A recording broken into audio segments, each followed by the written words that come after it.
Pessoal, boa noite. Como vocês já ouviram, me chamo Robson. Sou casado com a Ingrid, deve estar em algum lugar aí tentando controlar duas ferinhas, uma chamada Vinícius e outra chamada Tom. Graças a Deus não vieram correndo para frente aqui ainda, mas provavelmente daqui a pouco vai aparecer. Eu quero compartilhar com vocês hoje uma mensagem que eu chamei de santidade e obediência. Mas antes de compartilhar essa mensagem com vocês, eu quero compartilhar um pouco da minha história, um trecho da minha história que me fez estar aqui hoje, falando sobre santidade e obediência. A primeira vez que me deram um púlpito e um microfone na minha mão, eu tinha entre 8 e 10 anos de idade. A minha missão não era pregar.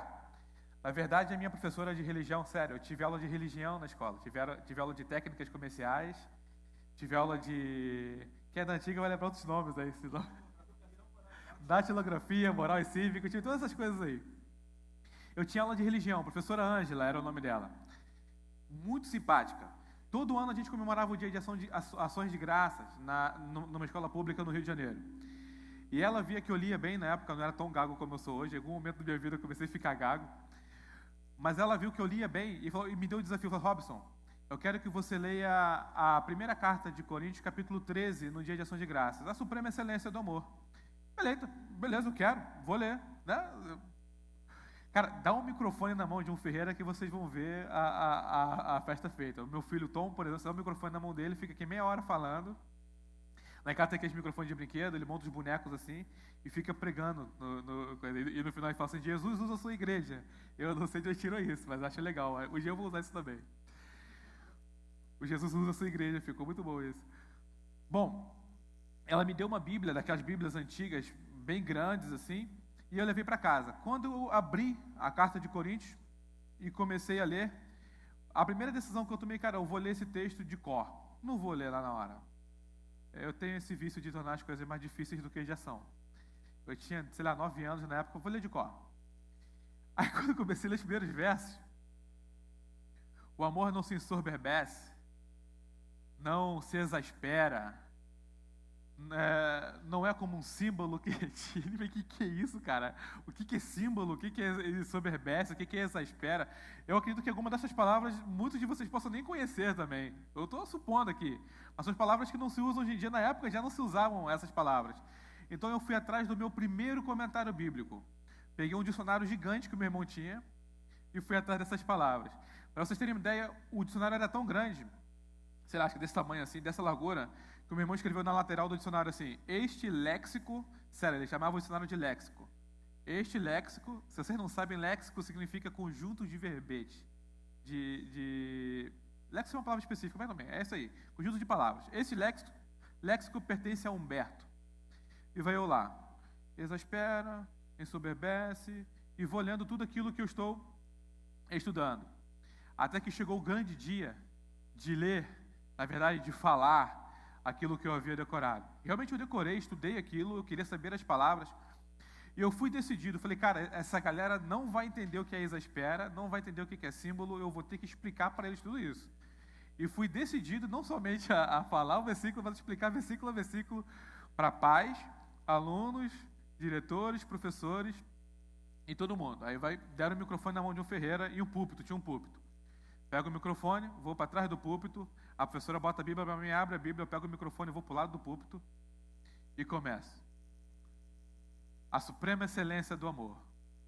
Eu não lembro nada, absolutamente nada do que eu falei naquele dia. Mas eu sei os relatos dos meus pais, dos meus amigos daquela época, os meus amigos, senhores amigos daquela época, que eram mais velhos naquela época, e as minhas tias falaram assim: Robson, você não parecia um menino naquele dia. Você parecia um guri, era um guri mesmo, 9 anos, 8 anos, mas falava com a autoridade de um homem. Eu não lembro realmente nenhuma palavra do que eu falei naquele dia, mas a sensação que eu tive naquele dia é a mesma sensação que eu subo para pregar até hoje. Não mudou nada. Naquele dia eu sei que o Espírito me usou com tanta intrepidez, com tanta ousadia, que até hoje a única coisa que eu me arrependo naquele dia é de não saber fazer um apelo. Porque faltou lenço naquele dia, mas coração arrependido não faltou. E lembro que as pessoas choravam, e eu fui me empolgando com aquilo, o Espírito me usando. Naquele dia o Espírito gentilmente me invadiu, gentilmente me converteu, gentilmente me sequestrou para o cristianismo, me sequestrou para o reino de Deus. Eu não era evangélico naquela época, mas eu saí dali convertido mesmo. Eu saí dali procurando igreja, procurando tudo. Eu fui tomado por uma coisa que me levou para um caminho que eu não tive volta. Que me levou para um caminho que eu não tive mais como recusar. Foi um chamado irresistível. Algo que você sente dentro de você e você não quer mais largar. Depois dali a história continua. Fui para uma Assembleia de Deus, me tornei naqueles pregadores mirins. Graças a Deus não tem foto daquela época. Porque, sério, desse tamanhozinho, pregando de paletó, Bíblia na mão, às vezes chegava até com uma maleta na igreja. Aí sentava naqueles tronos que ficavam ali no alto, lá sentava, cruzava a perninha assim, ficava lá com a mãozinha do queixo, esperando a minha hora de pregar. Foi um momento incrível que Deus usou na minha vida. Um momento magnífico. Mas toda a construção que veio até aqui foi algo que o Espírito me conduziu até este momento que eu estou hoje. Ou o Espírito usou a minha liberdade para que eu tomasse decisões que chegassem até aqui, ou Deus de uma forma certeira decretou que eu estivesse aqui hoje. O fato é que o que Deus fez na minha vida foi tão irresistível que eu não pude mudar isso, eu só pude obedecer. Um dia, o Espírito chegou para mim e me deu a convicção de que eu viria morar aqui no Rio Grande do Sul. Convicção mesmo. E eu falei para minha esposa, nós vamos morar no Rio Grande do Sul. Eu lembro que no dia eu chorava de tristeza, porque eu queria ir morar em São Paulo. Mas eu tinha certeza que ia vir morar aqui. E 3 meses depois, de fato, eu recebi uma proposta para vir trabalhar aqui e vir morar aqui, porque eu sabia que o Espírito já havia falado, então somente obedecia ao que o Espírito estava falando. Mas naquele dia, ele me deu uma palavra que mudou completamente a maneira que eu enxergava a minha missão como cristão nesse mundo. Porque até então, eu era simplesmente um líder de igreja, simplesmente na minha cabeça, né? Eu liderava na igreja e o máximo que eu consegui, que eu iria ir era pregar em alguns cultos, porque a minha vida seria de trabalhar, de sustentar a minha família, de procurar um ótimo emprego. Eu ia seguir esse caminho. Eu não ia ter uma outra opção, eu não ia ter um outro caminho a seguir. Bobão eu. O Espírito realmente tinha uma outra coisa. Ele deu para mim uma palavra, em Deuteronômio capítulo 28, que eu quero compartilhar com vocês. Tem um livro na Bíblia chamado Deuteronômio, fica lá no início, faz parte do Pentateuco.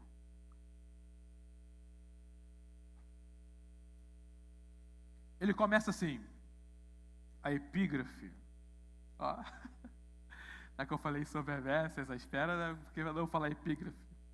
O título do texto diz assim: as bênçãos da obediência. Essa foi a palavra que Deus me deu, as bênçãos da obediência. Se vocês obedecerem fielmente ao Senhor, o seu Deus, e seguirem cuidadosamente todos os seus mandamentos que hoje lhes dou, e aqui eu tenho que passar um pouco para trás, porque essa história não começa aqui. Ele fala assim: se vocês obedecerem fielmente todos os mandamentos que eu lhe dou. Que mandamentos são esses? Vamos lá no capítulo 27. Lá no início do 27 diz assim, ó: Moisés, acompanhado das autoridades de Israel, ordenou ao povo, o quê? Vocês podem participar, obedeçam a toda esta lei que hoje lhes dou. Quando vocês atravessarem o Jordão e entrarem na terra que o Senhor, o seu Deus, lhes dá, levantem algumas pedras grandes e pitem-nas com cal. Aí lá no versículo 8 diz o que vai fazer com essas pedras. E nessas pedras que levantarem, vocês escreverão com bastante clareza todas as palavras desta lei. Eles escreveriam todas as ordens, toda a lei que Deus estava dando. E aí Moisés faz um convite interessante aos levitas ali nesse momento, e às tribos. As maldições proferidas no Monte Ebal. Aí começa: então Moisés, tendo ao seu lado o sacerdote dos levitas, os sacerdotes levitas, disse a todo Israel: faça silêncio e escute, ó Israel. Agora você se tornou o povo do Senhor, o seu Deus. Obedeça ao Senhor, o seu Deus, e siga os seus mandamentos, os decretos que lhes dou hoje. No mesmo dia, Moisés ordenou ao povo: quando vocês tiverem atravessado o Jordão, as tribos que estarão no monte Gerizim para abençoar o povo serão Simeão, Levi, Judá, Isacar, José, Benjamim. E as tribos que estarão no monte Ebal para declararem maldições serão Ruben, Gade, Azer, Zebulon, Dan e Naftali. e os levitas recitarão a todo o povo de Israel em alta voz. Agora vem uma coisa muito estranha que os levitas começam a fazer. Começa. Maldito quem esculpir uma imagem ou fizer um ídolo fundido, obra de artesão detestável ao Senhor, e levantá-lo secretamente. A todo o povo diz, amém. E aí continua. Maldito quem desonrar o seu pai, maldito quem mudar o marco da divisa, maldito quem fizer o cego errar o caminho, maldito quem negar justiça ao estrangeiro, maldito quem se deitar com a mulher do seu pai, maldito quem tiver relações sexuais com um animal. E por aí vai uma série de maldições que vão sendo lidas e vão sendo declaradas sobre aqueles que desobedecem. Aqui, essas são as regras que trariam maldição para o povo. Mas o texto depois continua. Vamos voltar lá para o 28. A partir do versículo 3, Moisés agora começa a ler bênçãos. A gente leu algumas maldições, mas Moisés começa a ler bênçãos que vão acontecer com o povo. Vocês serão abençoados na cidade, serão abençoados no campo. Os filhos do seu ventre serão abençoados, como também as colheitas da sua terra, e os bezerros e os cordeiros dos seus rebanhos. A sua cesta e a sua amassadeira serão abençoadas. Vocês serão abençoados em tudo o que fizerem. Lá no 12, o Senhor abrirá o céu, o depósito do seu tesouro. Deus está escrevendo um trato com esse povo, um tratado. Olha, é o seguinte, eles estavam prestes a entrar na terra prometida, e Deus constrói uma aliança com esse povo, dizendo o seguinte, olha, eu tirei vocês do Egito, eu tirei vocês da servidão, eu exerço um senhorio sobre a vida de vocês por conta disso, e a partir de hoje eu faço com vocês um trato, e o trato é o seguinte, se vocês me obedecerem, os céus estarão abertos para vocês receberem as bênçãos que podemos dar a vocês. Agora, se vocês desobedecerem, vocês receberão maldições. Um trato simples, né? Você caminha pelo lado certo, você vai obter aquilo que você colher pelo lado certo. Agora, se você for pelo lado errado, você vai colher os frutos do lado errado. A partir do versículo 15, ele cita algumas maldições. Entretanto, se vocês não obedecerem ao Senhor, o seu Deus, e não seguirem cuidadosamente todos os seus caminhos, todos os seus mandamentos e decretos que hoje dou, todas essas maldições cairão sobre vocês e os atingirão. Agora vem uma imensa lista de maldições. Antes lemos, né? Vocês serão abençoados na cidade. Agora faz o contrário. Vocês serão amaldiçoados na cidade e serão amaldiçoados no campo. A sua cesta e a sua amassadeira serão amaldiçoadas. Os filhos do seu ventre serão amaldiçoados, como também as colheitas da sua terra, e os bezerros e os cordeiros dos seus rebanhos. E vocês serão amaldiçoados em tudo o que fizerem. Lá no 30. Você ficará noivo de uma mulher, mas outro homem a possuirá. Construirá uma casa, mas não morará nela. Plantará uma vinha, mas não provará dos seus frutos. O seu boi será abatido diante dos seus olhos, mas você não comerá da sua carne. O seu jumento lhe será tirado à força, e não lhe será devolvido. As suas ovelhas serão dadas para os seus inimigos, e ninguém as livrará. Lá no 43, os estrangeiros que vivem no meio de vocês progredirão cada vez mais, e cada vez mais vocês regredirão. Eles lhe emprestarão dinheiro, mas vocês não emprestarão a eles, e eles serão a cabeça e vocês serão a cauda. 46. Essas maldições serão um sinal e um prodígio para vocês e para os seus descendentes para sempre, uma vez que vocês não serviram com júbilo e alegria ao Senhor, o seu Deus, na época da prosperidade. Então, em meio à fome e à sede, em nudez e pobreza extrema, vocês servirão aos inimigos que o Senhor enviará contra vocês. Ele porá um jugo de ferro sobre o seu pescoço, até que os tenha destruído.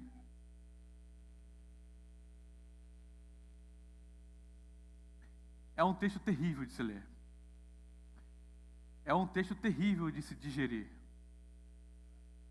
Você lê que, olha, você vai trabalhar e não vai ter o seu salário. Você vai namorar, vai noivar, mas outra pessoa vai casar com ele ou com ela. Você vai construir a sua casa, mas não vai conseguir terminar, porque outra pessoa vai morar ali.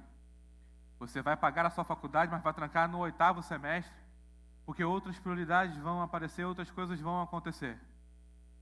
É mais ou menos isso que você está dizendo ao povo. Olha, se vocês escolherem desobedecer, não tem outro jeito. Vocês vão viver por conta. E aí, vivendo por conta, vocês não conseguirão alcançar tudo aquilo que vocês desejarem.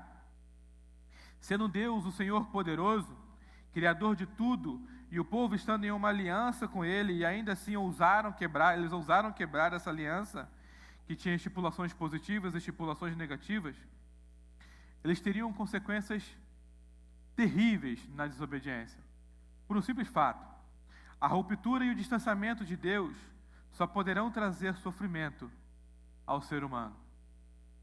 A ruptura e o distanciamento de Deus só poderão trazer sofrimento ao ser humano.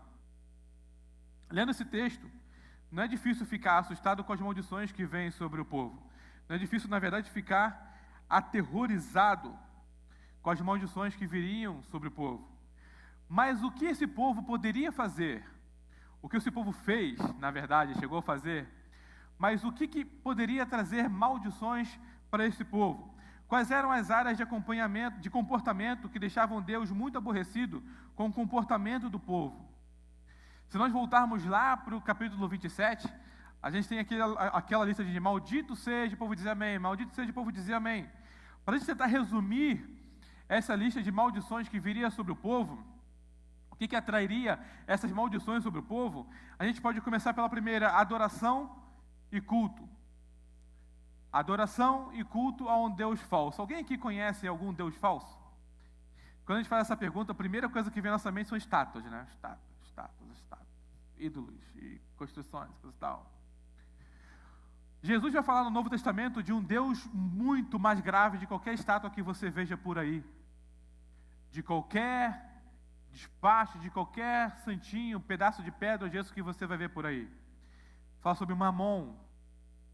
Talvez tenha algum no seu bolso agora. Vai falar, está amarrado, sai de lá. O dinheiro não é Mamon, mas o Mamon faz de você ter amor ao dinheiro, ser obcecado pelo dinheiro. Outro Deus que nós prestamos a adoração e quase não percebemos é o Deus seu umbigo. Esse todo mundo tem. Conhece o Deus seu umbigo? É só olhar para baixo que você vai ver. O cara diz que não adora outros deuses, mas a pessoa com quem ele mais se preocupa é ele mesmo. Pode morar na casa dos pais, pode morar na casa do tio, mas a pessoa mais importante na vida dele, e a pessoa que ele mais se preocupa, a pessoa que primeiro vem na mente dele para ser cuidado é ele. O Deus seu umbigo. Não importa qualquer outra coisa que existe, eu sou prioridade na minha vida.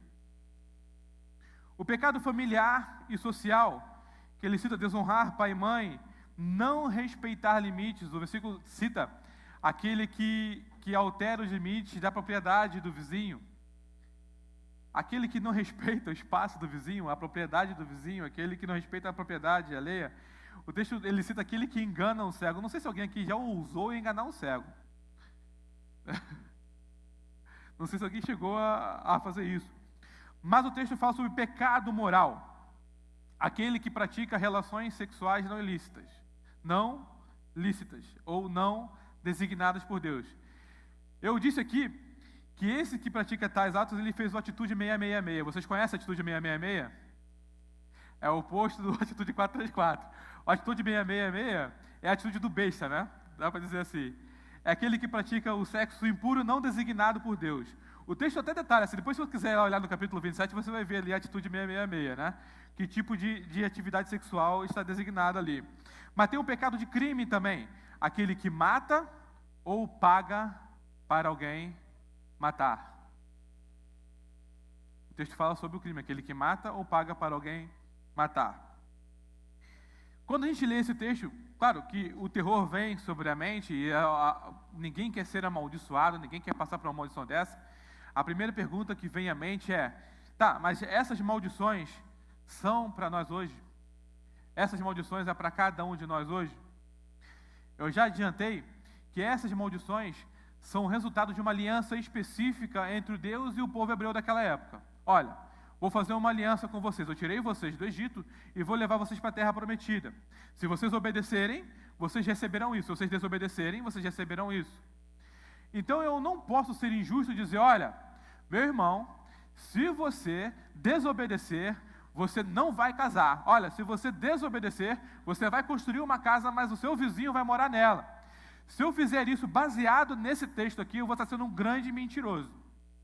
De forma direta, eu não posso fazer essa conexão com esse texto. No entanto, quando lemos esse texto, que fala sobre bênção e maldição, a gente percebe uma grande verdade. E a grande verdade é que com Deus não se brinca. O princípio aqui não é que Deus vai pegar uma aliança que Ele fez com um povo no passado e vai jogar sobre a sua vida e aplicar sobre vocês maldições que Ele prometeu a outras pessoas. Não é esse o princípio. Mas o princípio é que Deus diz, olha, me obedeçam. E a desobediência tem preço. A desobediência que não leva à santidade tem um preço. Tem uma prerrogativa de Deus de agir com justiça. Israel era um povo escolhido, amado por Deus, mas esse povo tinha uma aliança, um grande acordo com Deus que deveria ser respeitado. O fato deles desrespeitarem esse acordo, deles pecarem abertamente contra Deus, Deus lhes trouxe grandes problemas. Aliás, o fato deles pecarem abertamente contra Deus trouxe grandes problemas sobre eles. Escravidão e diversos outros problemas no futuro. Então, não podemos imaginar que Deus, por ser bondoso e grandioso, Ele não vai aplicar a sua justiça. A gente não pode retirar da nossa mente que por Deus, por ser bondoso, grandioso, Ele não vai aplicar a sua justiça sobre nós. De outro modo, há uma vida abundante na obediência. De outro modo, literalmente, se tivermos uma vida obediente, vamos entrar num caminho de santidade. E entrando no caminho de santidade, encontramos aquilo que a palavra fala sobre vida abundante. A obediência leva à santidade. Uma vida de santidade é, sem dúvida alguma, uma vida abundante. Então, se eu pergunto para vocês o que é vida abundante? Robson, o que é vida abundante? É eu plantar e colher, os meus filhos serem abençoados, os céus estarem abertos sobre a minha vida e descer prosperidade financeira. Vamos ver o que Cristo fala sobre essa prosperidade, sobre essa vida abundante, sobre a nossa santidade.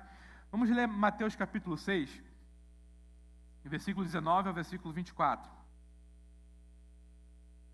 Mateus capítulo 6, versículo 19 ao versículo 24.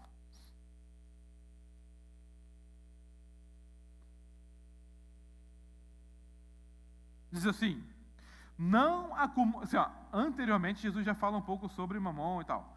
Não acumulem para vocês tesouros na terra, onde a traça e a ferrugem destroem, e onde os ladrões arrombam e furtam, mas acumulem para vocês tesouros nos céus, onde a traça e a ferrugem não destroem, e onde os ladrões não arrombam nem furtam, pois onde estiver o seu tesouro, aí também estará o seu. Os olhos são a candeia do corpo. Se os seus olhos forem bons, todo o seu corpo será cheio de luz. Mas se os seus olhos forem maus, todo o seu corpo será cheio de trevas. Portanto, se a luz que está dentro de você são trevas, que tremendas trevas são. Ninguém pode servir a dois senhores, pois odiará um e amará outro, ou se dedicará a um e desprezará o outro. Mas vocês não podem servir a Deus e ao dinheiro. Três coisas eu quero destacar nesse texto. A primeira é que o seu coração e a sua motivação estará naquilo que você considera precioso. O seu coração e a sua motivação estará naquilo que você considera precioso. E aquilo que você considera precioso é literalmente aquilo que você vai adorar. É aquilo que você vai se render. É aquilo que na hora de você decidir entre A ou B, é aquilo que você vai se render. E você vai se jogar de cabeça naquilo. O segundo é que a maneira como você vê as coisas, a maneira como você enxerga as coisas, revela a sua vida de santidade?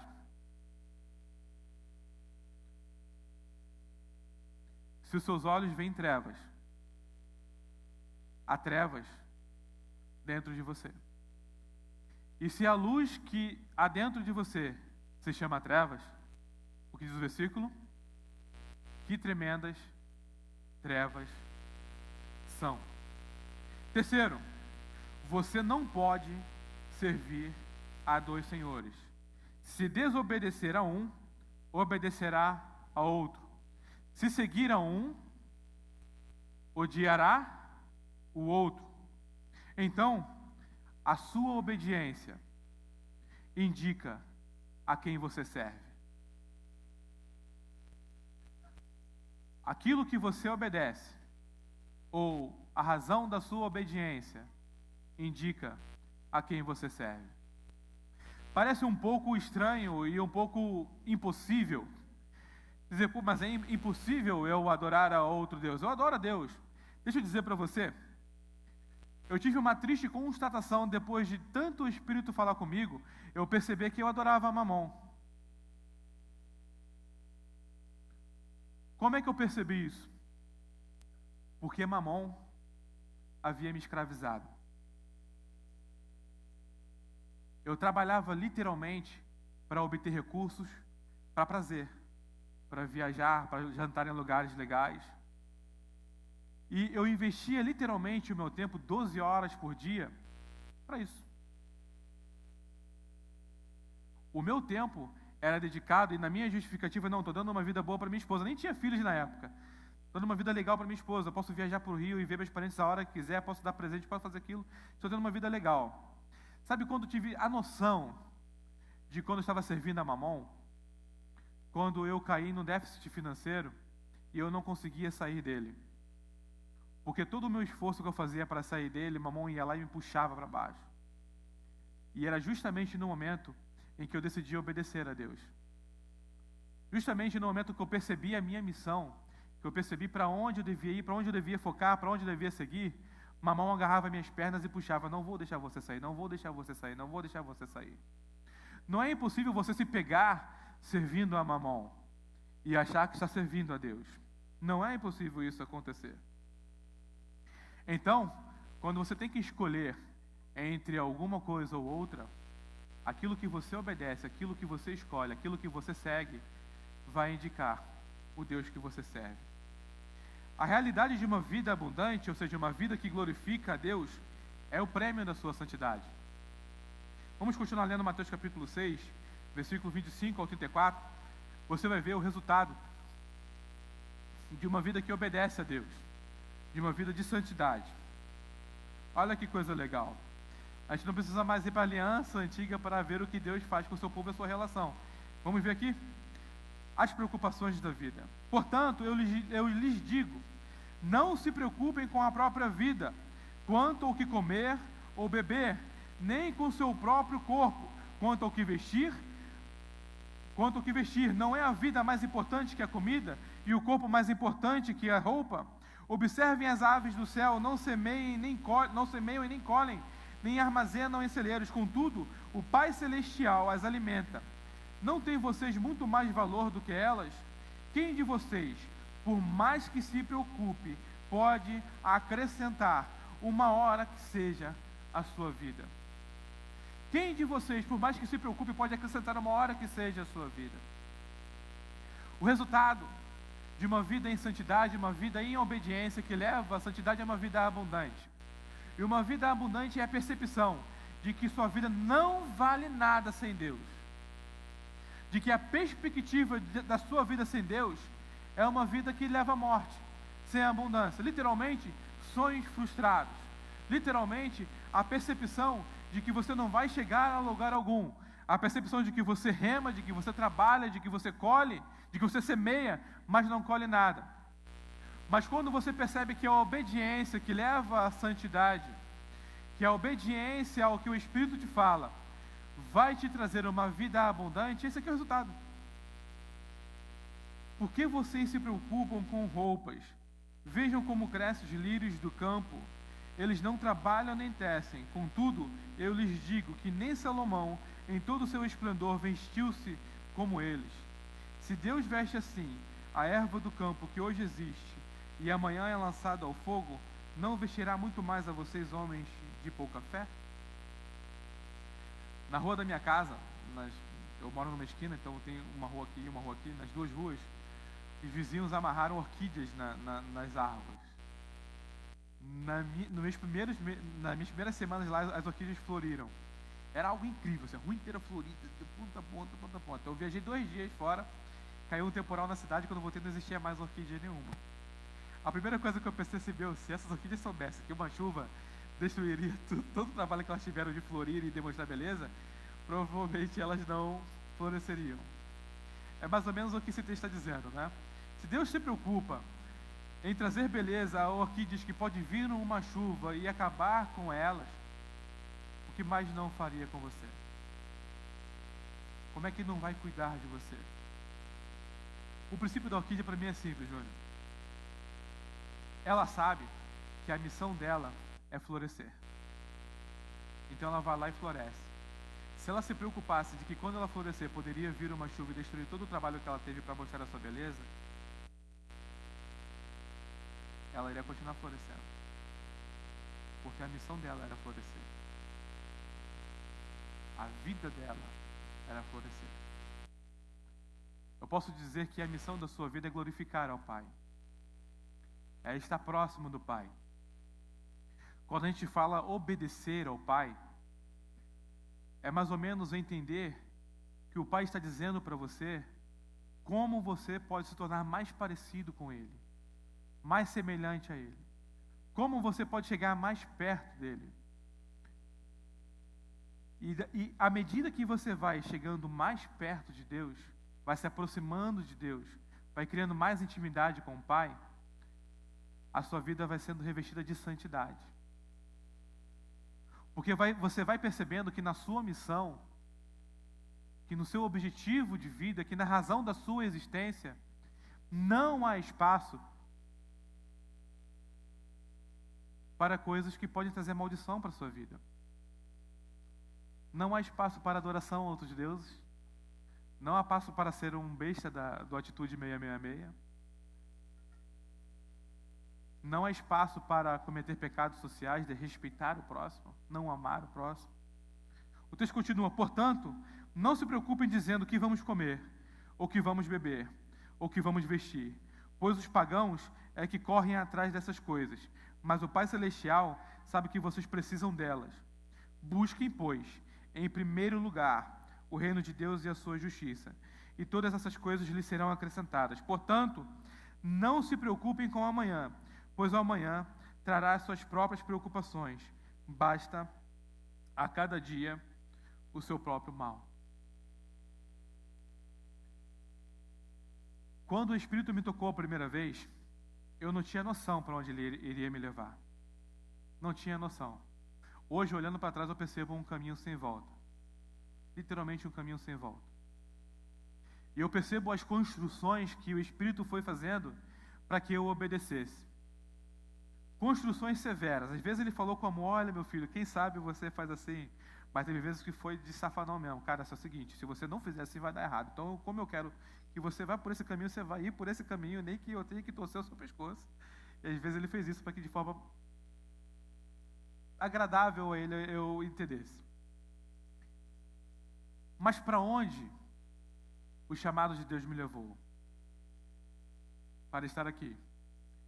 Em 2014, eu tomei a decisão mais importante da minha vida. Foi quando eu percebi que durante 17 anos eu estava lutando para estar entregando a minha vida como ministro do Evangelho. Pessoas têm outras missões, a minha era ser ministro do Evangelho. A minha maior preocupação eram todas essas aqui, todas essas, do versículo do capítulo 6 aqui. O que eu vou vestir? O que minha família vai comer?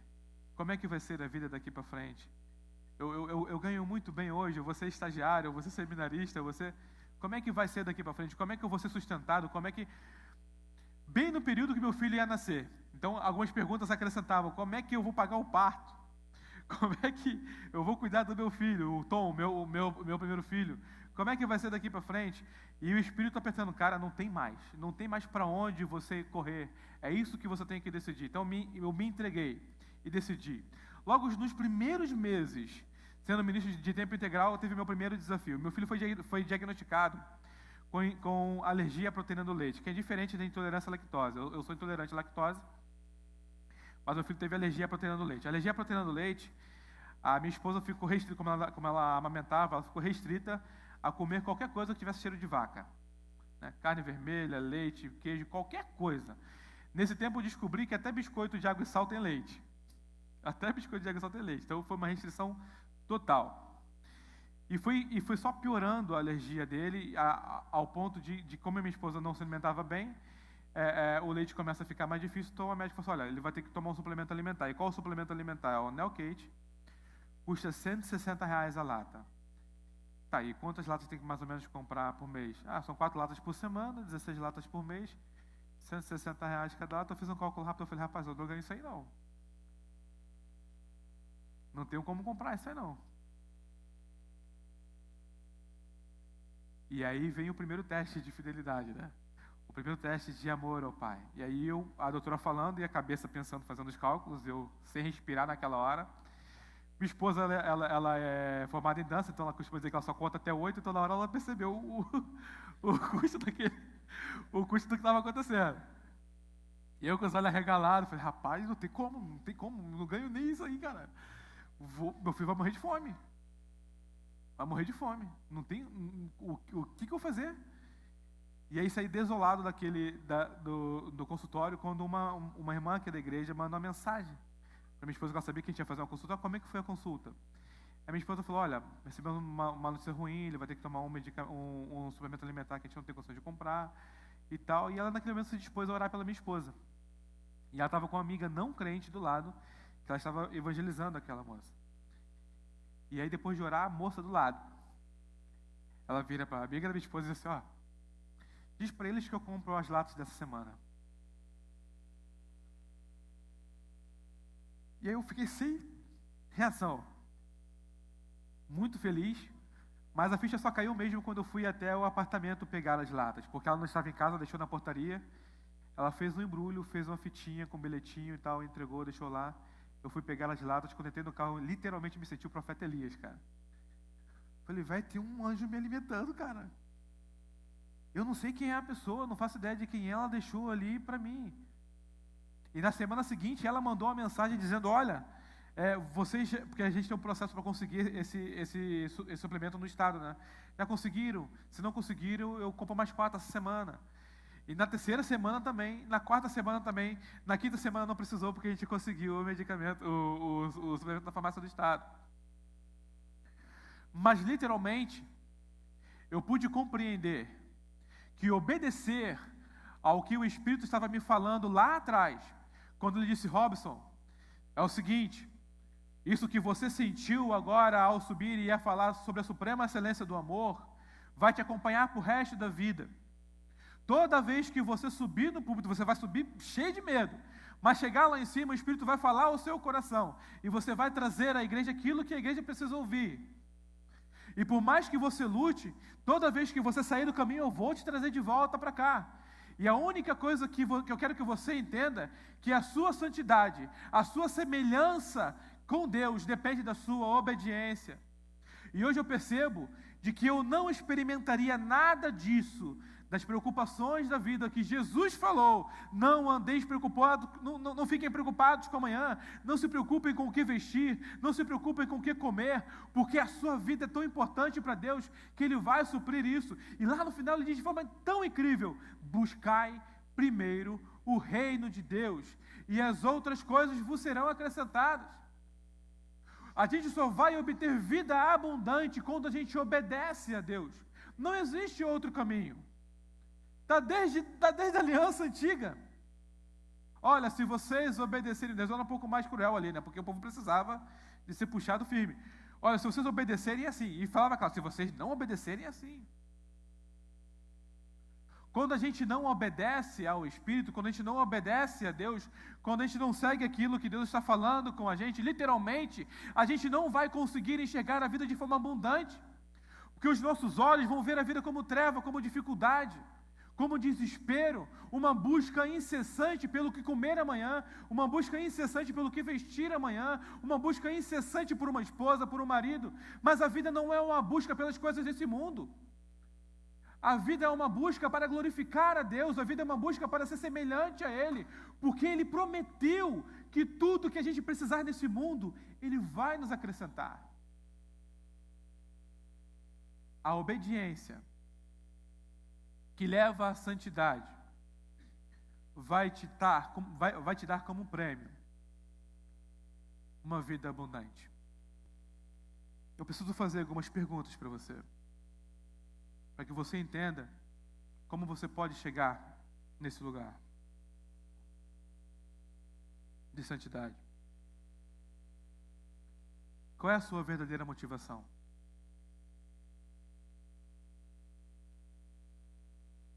O que de verdade move e mexe o seu coração?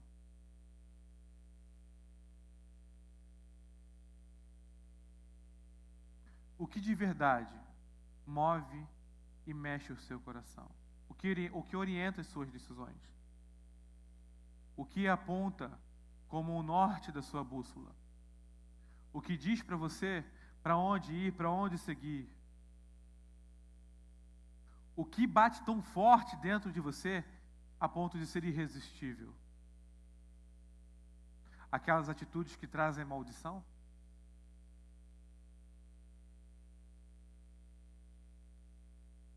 Ou o que bate no seu coração ao ponto de ser irresistível é a vontade de glorificar ao Mestre? É a vontade de glorificar a Deus? E já para finalizar, Pedro escreve na sua carta, 1 Pedro, capítulo 1, versículo 22, diz o seguinte: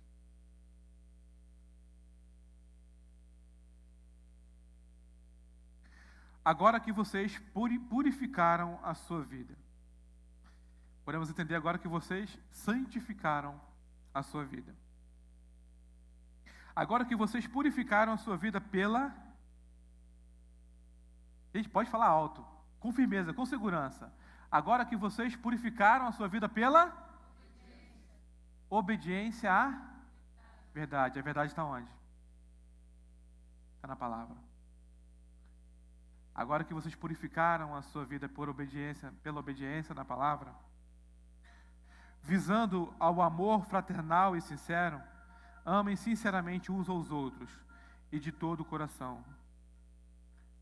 Vocês foram regenerados. E aí eu preciso que você entenda porque aquelas maldições que estão ditas lá no livro não cabem diretamente para a gente. Porque vocês foram regenerados. Não de uma semente perecível, mas de uma semente imperecível, por meio da palavra de Deus, viva e permanente. Pois toda a humanidade é como a relva, e toda a sua glória como a flor da relva. A relva murcha e cai, e sua flor também. Mas a palavra do Senhor permanece para sempre. Meu querido, se a motivação da sua vida não estão nos prazeres deste mundo, estão em glorificar a Deus. Se os seus olhos enxergam aquilo que Deus tem para você, e se a sua obediência leva você a servir ao Deus Todo-Poderoso, o Senhor dos Exércitos, essa palavra que permanece para sempre, diz que a vida abundante, a vida que glorifica a Deus, é a recompensa da sua santidade.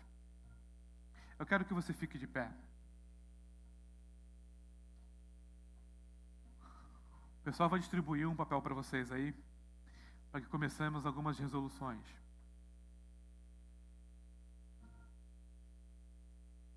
Eu trouxe duas frases retiradas de uma canção linda que eu ouvi esses dias do Paulo César Baruch. A primeira é: eu resolvo nunca mais viver ao vento e nunca mais viver sem tempo para te buscar e te encontrar. Pode repetir isso comigo? Ficou cortado ali, né? Eu vou falar e vocês repetem. Eu resolvo. Tá fraco demais. Para uma galera que tem menos de 30 anos de idade, isso tem que ser mais forte. Vamos lá. Eu resolvo nunca mais viver ao vento e nunca mais viver sem tempo para te buscar e te encontrar. Buscar primeiramente o reino de Deus. Não importa o que aconteça, que nunca mais eu me esqueça de te encontrar para conversar. Busque uma vida abundante. Busque a santidade. E a obediência é o caminho. Ela é como um imã. Vai te aproximando de Deus e cada vez mais de Deus. Quando você menos perceber, vai ter tanto de Deus fluindo de dentro de você, porque já está ali presente o Espírito. Vai ter tanto de Deus fluindo de dentro de você, que vai ser impossível perceber quem é Deus e quem é você. A sua vida vai refletir a glória dele. A sua vida vai refletir a sua santidade. A sua vida vai parecer mais com ele do que com você mesmo. Vamos orar? Deus, obrigado pela sua palavra. Obrigado pelo seu amor, obrigado pela sua fidelidade. Obrigado pela sua insistência em nos fazer semelhantes a ti. Obrigado, Pai amado, por nos dizer, Pai, que por mais duro que possa parecer aquilo que o Senhor está falando conosco, é porque o Senhor nos ama. A sua forma de falar não muda quem o Senhor é. Por isso nós confiamos em Ti, por isso nós acreditamos em Ti, Pai. Temos tantas coisas para colocar diante de Ti hoje. Tantas coisas para resolver contigo hoje. Tantas coisas, ó Pai amado, para dizer para Ti. Então, Pai amado, queremos colocar diante de Ti a nossa vida de santidade, em obediência e amor. Em nome de Jesus.